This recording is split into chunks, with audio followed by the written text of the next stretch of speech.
Chapter 10. The Battle of the Bears. Goldilocks, the three bears, the girls, and Moonface all went out of the little cottage.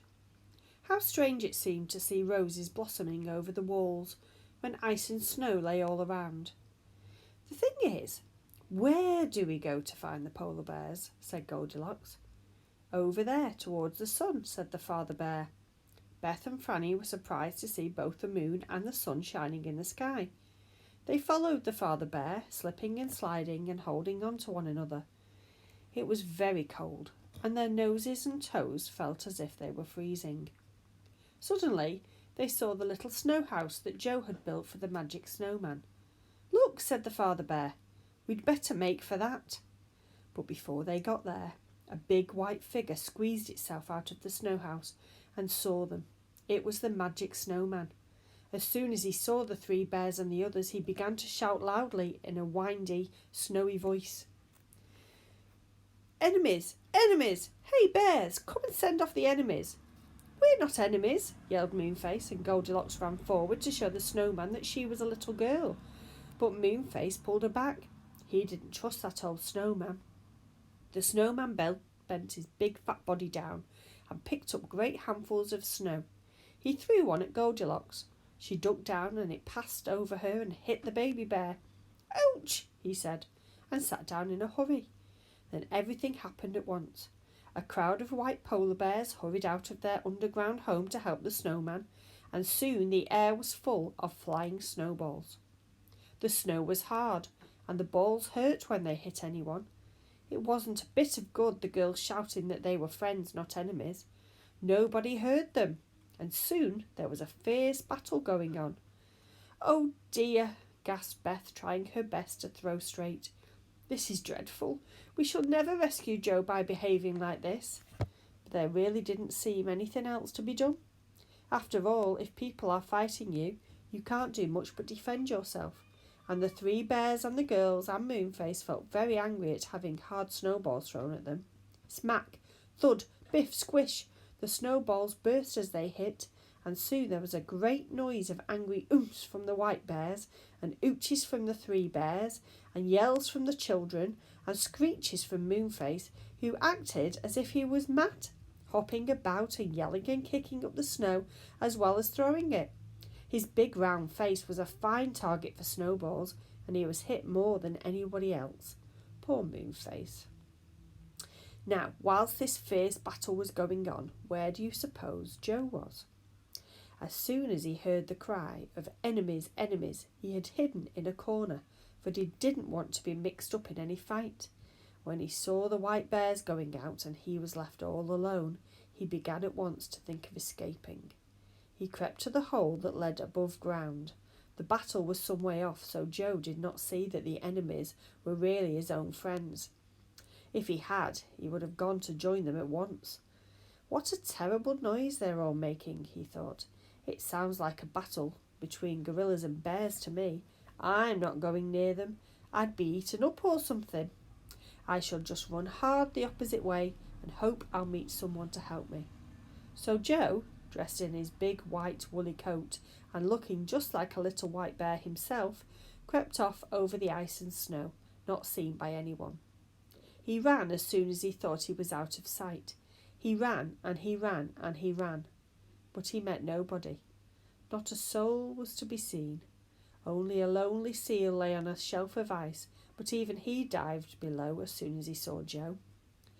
And then Joe stopped in the greatest astonishment and stared as if his eyes would fall out of his head.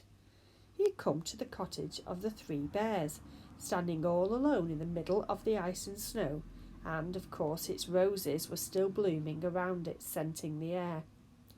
"I'm dreaming," said Joe. "I simply must be dreaming. A cottage with roses here in the middle of the snow. Well, I shall go and see who lives there. Perhaps they will give me something to eat and let me rest, for I'm very hungry and tired." He knocked at the door. There was no answer. He opened the door and went in. How he stared! There was no one to be seen at all, but on the table stood 3 bowls of steaming porridge, one big, one middle-sized, and one small. It was rather dark, so Joe lighted a big candle on the table. Then he sank down into the biggest chair, but it was far too big, and he got up again. He sat down on the next size chair, but that was too piled up with cushions, and he got up to sit in the smallest chair. That was just right, and Joe settled down comfortably, but alas, his weight was too much for it, and the chair broke to bits beneath him. He looked at the delicious porridge. He tasted the porridge in the biggest bowl. It was much too hot and burnt his tongue. He tasted the next bowl, but that was far too sweet. But when he tasted the porridge in the little bowl, it was just right. So Joe ate it all up. Then he felt so sleepy he thought he must really rest. So he went into the bedroom and lay down on the biggest bed. But it was far too big, so he tried the middle-sized one. That was too soft and went down in the middle, so Joe lay down on the cot. And that was so small and warm and comfortable, he fell fast asleep. All this time the snowball battle was going on. The snowman was so big and the polar bears were so fierce that very soon the 3 bears, the children and Moonface were driven backwards. Then a snowstorm blew up and the snow fell so thickly it was quite impossible to see anything. Moonface called out in alarm, "Bears, Goldilocks, Beth, Franny, take hold of each other's hands at once and don't let go. One of us might easily be lost in the storm." Everyone at once took hands. The snow blew into their faces and they could see nothing. Bending forwards, they began to walk carefully away from the white bears, who had stopped fighting now and were trying to find out where their enemies were. "Don't shout or anything," said Moonface. "We don't want the white bears to hear us in case they take us prisoners. They might not listen to the 3 bears. Move off, and we'll look for some sort of shelter till this storm is over." They were all very miserable. They were cold, rather frightened, and quite lost. They stumbled over the snow, keeping hold of one another's hands firmly. They went on, and suddenly Goldilocks shook off Moonface's hand and pointed in front of them. "A light," she said in astonishment. Everyone stopped. I say, it's our cottage," shrieked the baby bear in surprise and delight. "But who's inside? Someone must have lighted the candle." They all stared at the lighted window. Who was inside the cottage? Could the magic snowman have found it? Or the polar bears? Was it an enemy inside? Or a friend? Whee! Blew the wind, and the snowflakes fell thickly on everyone as they stood there wondering. "Ooh," shivered Moonface.